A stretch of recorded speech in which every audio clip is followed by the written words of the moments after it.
પહેલા તો નશામાં ધૂત વાહન ચાલકે અકસ્માત સર્જ્યો અને પછી ઉલટી દાદાગીરી કરી બાઇક ચાલકને જ મારવા લીધો। વડોદરા શહેરના ઓલ્ડ પાદરા રોડ પર આ અકસ્માતની ઘટના સામે આવી છે કે જેમાં જાણવા મળ્યું છે કે જે કાર ચાલકે અકસ્માત સર્જ્યો તે પોતે નશામાં ધૂત હતો અને તેની દાદાગીરી એટલી કે તેણે ઓલ્ડ પાદરા રોડ પર હંગામો મચાવ્યો, બાઇક ચાલકને મારવા લીધો। તેની ગાડીમાંથી દારૂની પોટલીઓ પણ મળી આવી છે અને આ દારૂની પોટલી નશામાં ધૂત કાર ચાલકે સામાન્ય નાગરિકોને છુટ્ટી મારી હોય તેવું પણ સામે આવ્યું છે। સામાન્ય નાગરિકોનું કહેવું છે કે આ કાર ચાલક નશામાં ધૂત હતો અને તેની ગાડીમાં પણ દારૂની પોટલીઓ મળી આવી છે।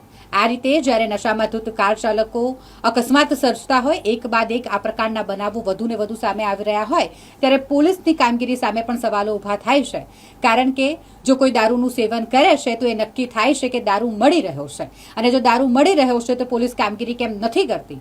આવા દારૂ વેચનારા લોકો સામે કેમ કાર્યવાહી નથી થતી? દારૂનું સેવન કરતા લોકો સામે કેમ કાર્યવાહી નથી થતી? આવા અનેક સવાલો વચ્ચે વધુ એક નશામાં ધૂત કાર ચાલકનો અકસ્માત સામે આવ્યો છે કે જેણે પહેલા તો અકસ્માત સર્જ્યો અને પછી બાઇક ચાલકને મારવા લીધો અને આ દરમિયાન લોકટોળું એકત્રિત થઈ ગયું। લોકટોળા પર પણ તેણે દારૂની પોટલીઓ છૂટી મારી।